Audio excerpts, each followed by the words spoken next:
It started with a simple request. My sister asked me to change my life. I said no. That's when everything fell apart. Texts. A family broken. But the worst was yet to come. My name's Oliver, and I've been married to Lisa for 4 years. We've always had a solid relationship, nothing too flashy, nothing too dramatic. Lisa's steady, dependable, and a bit on the quiet side. We're the kind of couple that enjoys a quiet night in, ordering takeout, and watching documentaries. I've always known we wouldn't have kids, at least, that was the plan. Kids were never really in the picture for me. I've always been focused on my career, my hobbies, and keeping things peaceful with my demanding mother, but that was fine. I didn't need children to feel fulfilled. That all changed the day my younger sister, Rachel, who's always been the opposite of me, a whirlwind of chaotic energy and dreams of motherhood, asked me for something that shook me to my core. Rachel had been married to Liam for 5 years. Liam's a nice guy, but something's always felt off about him. A bit too charming, a bit too pushy. I couldn't quite put my finger on it, but something in the back of my mind told me to be cautious. They had been trying for kids for years without success. IVF, endless doctor visits, treatments, you name it. Rachel had lost a pregnancy, and I couldn't even imagine the pain she felt, but something about the way Liam was acting, it felt like they were constantly trying to show me how much harder their struggle was than anyone else's. They were obsessed with the idea of passing on their exact genetic makeup. Adoption? Not on their radar. Surrogacy? It was Rachel's obsession, but not in the typical way. She didn't want just anyone to be a surrogate. She wanted someone close to her. Someone she trusted. Someone like me. And that's where everything began to unravel. 3 weeks ago, Rachel invited me over for a chat, which is never a good sign with her. She's always had this knack for turning simple conversations into intense, emotional ones. I thought she was going to ask for advice or maybe vent about the constant doctor visits and negative pregnancy tests. But instead, she hit me with it. Oliver, she said, looking dead serious, I want you to be my surrogate. I froze. Wait, what? I asked, my brain scrambling to catch up. You know, she continued, her eyes pleading. I need you to carry Liam's baby. It's the only way we'll have the family we've always dreamed of. You're healthy, you're strong, and it's perfect. Please, Oliver. You're the only one I can trust. I was speechless. Rachel had always been somewhat impulsive, but this was next level. Rachel, you know I'm not interested in having children. Not now, not ever, I said, finally finding my voice. I can't do this. I can't. She didn't take it well. Her face flushed red, her hands trembling with anger. You don't get it. You're my brother, Oliver.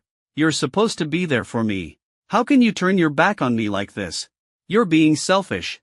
The words stung. I wasn't used to being the villain in her world. I never had been. For years, I had been the one to support her when things got tough. But this? This felt like emotional blackmail that I wasn't willing to give in to. I'm not selfish, Rachel. I just can't do it, I said firmly. I'm not giving up my body for something I don't want. I can donate sperm, but I won't carry your baby. Her reaction was violent, not physically, but in the way she broke down. She screamed, yelled, and, in one final act of fury, ripped up a photo of the two of us that was sitting on my coffee table. Since that night, everything has spiraled out of control. Rachel's been sending me constant texts, including pictures of old photos from our childhood, along with tear-streaked notes saying that she's losing everything because of me. That by refusing to help, I'm destroying her family's chance at happiness. She even called me selfish, again, accusing me of taking something from her that I didn't have the right to withhold. And, to make matters worse, Liam started showing up uninvited at my apartment, knocking on the door, leaving flowers with notes, texting me from random numbers. It wasn't just harassment anymore. It felt like stalking. Like he wasn't going to stop until I said yes. I didn't know what to do. I thought about talking to Lisa, but I didn't want to drag her into the mess Rachel and Liam had made. But the stress started to build, and the idea of my life being invaded by them every day became too much to bear. One night, as I was leaving work, I saw Liam standing by my car in the parking garage. His eyes were wide, pleading, as if this was all just some big misunderstanding. Please, Oliver, he said, his voice low and urgent. I know this is hard, but you're the only one who can do this for us. Think of how much it would mean to Rachel, to me. You're the one who can give us the family we've always wanted. I wanted to scream at him. Tell him how ridiculous this all was. Tell him to get out of my face and never contact me again. But instead, I stood there, frozen. I couldn't believe this was my life. That night, I couldn't sleep. Every time I closed my eyes, I saw Liam's face. I saw Rachel, her tear-streaked face accusing me of destroying her happiness. My phone buzzed again. Another message from Rachel. Why are you doing this to me, Oliver? You can't be this heartless. Please, I need you to help me. I had to do something. I couldn't live like this anymore. I reached out to a lawyer the next day. I needed boundaries, something clear. The texts. The calls. The pressure from Rachel and Liam. I needed them to understand that I was not their puppet to control. The lawyer said I had every right to block them, and if it escalated further, I could file for harassment. But the weight of what that would do to my relationship with my sister hit me hard. I loved her, but I couldn't be part of this toxic dynamic anymore. The next week, everything exploded. At a family gathering, Rachel cornered me. This time, it was different. There were no more pleading, no more begging. Just cold anger in her eyes. You don't care about me, she spat. You don't care about our family. You just care about yourself, and now you've ruined everything. I stayed silent, but inside, my heart was breaking. This wasn't the sister I knew. This wasn't the girl who used to dream about our future together. It was someone else entirely, someone who would stop at nothing to manipulate me into doing what she wanted. You've destroyed us, Oliver, she said, turning away. And with that, she walked out of my life. It's been a few weeks now. I haven't heard from Rachel, and to be honest, I'm not sure I want to. I've blocked Liam. I've made sure they can't contact me anymore. The house feels quieter, the stress lighter. But I can't shake the feeling that I lost something important. Something I can't get back. Weeks have passed since Rachel and I had our last confrontation. I've tried to move on. I've focused on my work, my relationship with Lisa, and the things that actually bring me peace. But still, there's a part of me that feels unsettled. Every time I close my eyes, I see Rachel's face, hear her accusing words. It's like a weight I can't shake. I wake up one morning to an email from my lawyer. The subject line reads, "Urgent family matter." My heart skips a beat. I don't even need to open it to know this has something to do with Rachel. I feel a knot form in my stomach. I open the email, and my suspicions are confirmed. It's from my lawyer, but it's not about anything I've asked him to handle. It's about Rachel. Oliver, I've received word from your sister's lawyer. She is considering filing a lawsuit against you for emotional distress and defamation. She claims that your refusal to be a surrogate, combined with your public statements about her behavior, has caused irreparable damage to her marriage and emotional well-being.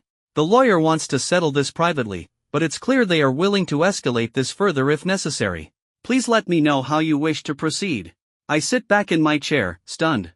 A lawsuit? For emotional distress? The idea of Rachel taking me to court for this? It's almost laughable. But the panic hits me fast. She's really going to try and twist this? I can already feel the pressure mounting. The guilt. The old fear. That feeling like I'm the one causing all this chaos. I call Lisa immediately. My hands are shaking as I read her the email. This is insane, right? I ask, my voice shaky. Of course it's insane, Lisa says, her tone firm but reassuring. You're not responsible for her decisions. You're not the villain here, Oliver. She's pushing you, trying to drag you back into her drama. Don't let her. I want to believe her. I do. But the thought of Rachel taking me to court, of this becoming public, it's overwhelming. This is a nightmare I never thought would become my reality. I call the lawyer back and tell him to prepare for the worst. I won't back down. Not now. But part of me wonders if I'm doing the right thing. The next afternoon, my phone rings. It's my dad. I've been avoiding him for a while. I don't want to get caught in the middle of this anymore. But he's persistent. Oliver, he says, his voice strained, I need to talk to you. It's about Rachel. My chest tightens. I can feel the anger bubbling up. Dad, I've been through this already. I'm not changing my mind. I'm not going to be her surrogate. She needs to accept that. I know, he says quickly. But this is about more than that. She's asking for your forgiveness. She's begging me to talk to you. I roll my eyes, frustration rising. She's begging? After everything she's done, now she's begging for forgiveness? Oliver, please, he says. She's been through a lot. You don't understand what she's going through. The whole thing with Liam, it's been affecting her in ways you don't see. You need to hear her out. I feel a knot form in my stomach. I refuse to believe that Rachel actually understands what she's done. If she's apologizing, it's just to save face. It's not because she's learned anything. It's because she's lost control. Dad, I'm done, I say, my voice sharp. I can't keep doing this. She keeps asking for more, and I keep saying no. It's time for her to face the consequences. You've always let her get away with everything. Not anymore. He's quiet on the other end, the line heavy with silence.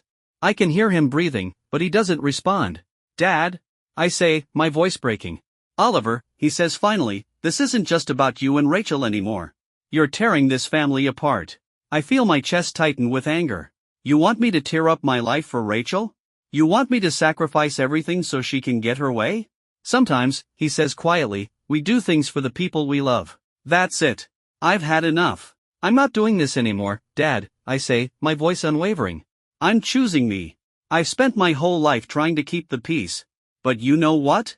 I'm done. I'm done keeping quiet while Rachel plays the victim. I hang up before he can respond. The weight on my shoulders feels lighter. I'm done trying to please everyone. I'm done pretending everything is fine when it's not. That night, I'm sitting on the couch with Lisa, our usual quiet evening together. She can sense I'm on edge. You okay? She asks, her hand resting on mine. No, I reply honestly. I feel like I'm losing everything. My sister, my dad, they don't get it. I feel like I'm the one being punished for standing up for myself. Lisa squeezes my hand. You're not losing anything. You're finding yourself. You're taking control. And that's not something to apologize for. I look at her, feeling a mix of gratitude and fear. I don't want to lose Rachel. But I can't keep giving in. You won't lose her if it's meant to be, she says softly. But you've got to protect yourself first. You've been putting yourself last for too long. I nod, feeling the weight of her words. The next few days are quiet. I'm waiting. Waiting for Rachel to make her next move. For Liam to show up again. For the phone calls to start again. But nothing happens. Not at first. Then, one evening, my phone buzzes. It's a text from Rachel. I don't expect you to forgive me. I don't expect you to change your mind. But I need you to know that I was wrong. I'm sorry for everything. I can't undo what I've done, but I can't keep living in this lie either. I love you, Oliver. I'll understand if you never want to speak to me again, but I wanted to apologize. I stare at the text for a long time. Part of me wants to believe her. Part of me wants to run back to her, fix things the way I always have. But the other part of me, the stronger part, knows I can't. I take a deep breath and type my response. I'm glad you're finally taking responsibility, Rachel. But I can't keep doing this. I need space. For the first time in my life, I'm choosing myself. I hope you can respect that. I hit send and lean back on the couch, feeling both relieved and broken. I don't know what the future holds for Rachel and me. I don't know if she'll ever understand why I had to do what I did. But I know this. I'll never again be the person who sacrifices themselves for others. And that's a freedom I've never known before. That night, I couldn't sleep. Every time I closed my eyes, I saw Liam's face. I saw Rachel, her tear-streaked face accusing me of destroying her happiness. My phone buzzed again.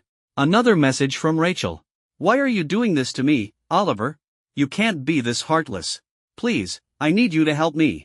I couldn't live like this anymore. I was losing control of my own life, and I was done with it. I reached out to a lawyer the next day. I needed boundaries. I needed something clear. The texts. The calls. The pressure from Rachel and Liam. I needed them to understand that I wasn't their puppet to control. The lawyer said I had every right to block them, and if it escalated further, I could file for harassment. But the weight of what that would do to my relationship with Rachel hit me hard. I loved her, but I couldn't keep playing this game. The following week, everything exploded. It started with a family gathering at my dad's place. It was supposed to be a casual dinner, just a few drinks and some football. The kind of thing we've all done for years. But this time, I knew it wasn't going to be that simple. Rachel cornered me in the kitchen. Her eyes were cold, sharp. No more tears, no more pleading. Just anger. You don't care about me, she spat, her voice thick with venom.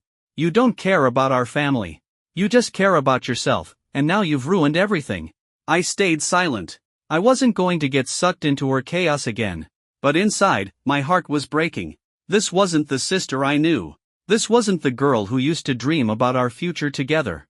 This was someone else, someone who would stop at nothing to manipulate me into doing what she wanted. You've destroyed us, Oliver, she said, voice breaking. She turned on her heel and walked away. She didn't even wait for me to respond. I could feel it then. The final crack in our relationship. I had lost her. I had set a boundary, and she didn't know how to deal with it. It wasn't just about the surrogacy anymore. It was about control, and for the first time, I wasn't giving it to her. I had no idea what would come next. I hadn't heard from Rachel since that night, and to be honest, I wasn't sure I wanted to. The next day, I received a text from her, one I wasn't prepared for. "I've made my decision. I can't do this anymore. I'm not asking for your forgiveness. I just need you to know that I'm sorry for everything. I was wrong. I don't expect you to take me back, but I had to say it." I stared at the message for a long time. Part of me wanted to believe her. Part of me wanted to reach out, to pick up the pieces and put them back together. But the stronger part of me knew I couldn't. I couldn't go back to being the one who always gave in. The one who sacrificed for the family while everyone else walked all over me. I was tired of being the one who kept everything together. I was tired of being the fixer. I had to let go. I called Lisa that night. "I can't keep doing this," I said, my voice thick with emotion. "I've tried to fix things with Rachel, and it's only made things worse. I can't keep being her emotional punching bag." "You're not," she replied softly. "You're not anyone's fixer, Oliver. You're allowed to protect yourself. And you're allowed to say no." That was all I needed to hear. Lisa wasn't pushing me to forgive Rachel or to give in. She was supporting me in standing my ground, and that meant everything. The next few days were quieter. But Rachel didn't stop. She kept texting, kept trying to reach me.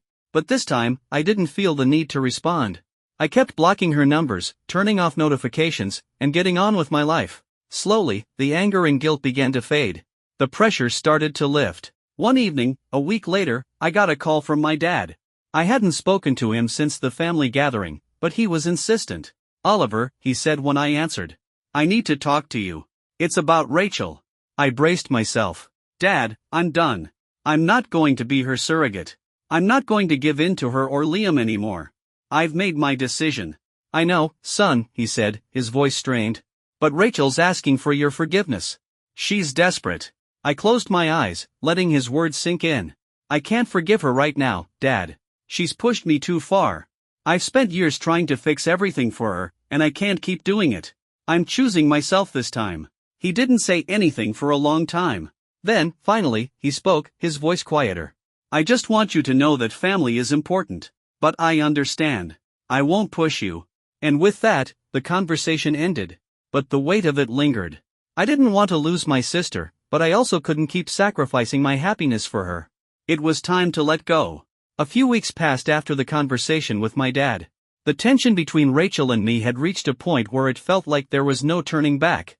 I hadn't heard from her in a while, and part of me hoped that she would finally respect my decision. But deep down, I knew better. Rachel didn't respect boundaries. She never had. One evening, after a long day at work, I came home to a text from Rachel. I almost didn't want to open it. The constant back and forth of emotions had been exhausting, and I didn't know if I was strong enough to go through it all again. But I couldn't ignore it. "I need to see you. I'm coming over." I felt my heart rate spike. I didn't want to see her. I didn't want to face the same arguments, the same emotional manipulation. But something inside me told me that this would be the last time I had to do this. It was now or never. I texted Lisa, telling her about Rachel's message, and she immediately told me to stay firm, to stay strong. I needed to set the boundary. This time, there would be no more gray area. Rachel arrived an hour later. She didn't even knock. She just opened the door and walked in, as if she owned the place. Her eyes were red, but there was no softness in her voice. She was angry, desperate. "Why can't you just help me?" she asked, her voice breaking. "I don't understand why you're doing this. Don't you love me? Don't you want me to have the family I've always dreamed of?" I stood up slowly, holding my ground. "I love you, Rachel, but this isn't love. You're trying to control me. You're trying to make me sacrifice something I don't want to give, and I'm not doing it anymore." Her face twisted with frustration. "You're selfish," she spat. "You're ruining my life. You're making me feel like I'm crazy for wanting this. For wanting to have a family. What kind of sister does that?" My blood was boiling. "I'm not ruining your life. I'm protecting mine. You can't just use me like this. I'm not a tool for you to get what you want. And I'm not going to sacrifice my happiness for you anymore." Rachel took a step toward me, her hands trembling. "I need you, Oliver. Please. I can't do this without you." I shook my head, the weight of the past few months crashing down on me. "No. You can do this, Rachel. You've been doing it for years. You just need to accept that not everyone is going to give you what you want. And that's okay. She stared at me for a long time, her eyes filled with a mixture of anger and sadness. I'll never forgive you for this, she said quietly, turning and walking out of the door without another word. That night, I felt a strange calmness wash over me. For the first time in a long time, I wasn't carrying anyone else's emotional baggage. I had made my choice, and I was sticking to it. I had let go of the guilt, and I had finally put myself first. It was a freedom I had never known before. The next few days were a blur. I went about my normal routine, but there was this weightlessness in the air. Rachel didn't contact me. Neither did Liam. It was as if they had finally accepted my decision, though I knew deep down, it wasn't that simple. Then, one evening, I got an unexpected call. It was from my dad. "Oliver," he said, his voice quiet. "I need to talk to you. About Rachel." I was already exhausted from the drama, but I listened. "What about her, Dad?" "She's not doing well. She's been pushing everyone away. She's struggling with the separation from Liam. I think she realizes now that she's lost you, but she's not ready to admit it. I'm worried about her." I took a deep breath. "I can't fix it for her, Dad. She has to figure it out herself. I can't keep enabling her behavior." "I understand," he said. "I'm just asking you to keep the door open. She needs you. Even if she doesn't know how to ask for it." I didn't respond right away. My mind was still processing everything. But I knew one thing for sure, I wasn't going to be anyone's emotional punching bag anymore. I had set my boundaries, and if Rachel wanted me in her life, she'd have to respect that. It's been a few months since that last conversation. Rachel has tried to reach out a few times, but the contact has been sparse, and when we do talk, it's no longer about manipulation. We've slowly started to rebuild our relationship, but it's on my terms. It's healthy now. We're not where we used to be, but that's okay. We're learning to be sisters again, no strings attached, no expectations. As for Liam, he's been quiet. I haven't heard from him, and I haven't tried to reach out. I don't care what happens with him. My focus is on what's best for me, for my life, and for Lisa. I've learned that I can't control others, and I can't be responsible for their happiness. I'm no longer carrying their weight. I've come to accept that not all relationships are meant to stay the same. Sometimes, people change, and we have to change with them. The boundaries I set with Rachel were painful to enforce, but they were necessary. And for the first time in my life, I don't feel guilty for choosing myself. Rachel and I may never be the same, but I've stopped chasing a version of her that doesn't exist anymore. I've stopped sacrificing my happiness for anyone else. And that's something I can finally be proud of.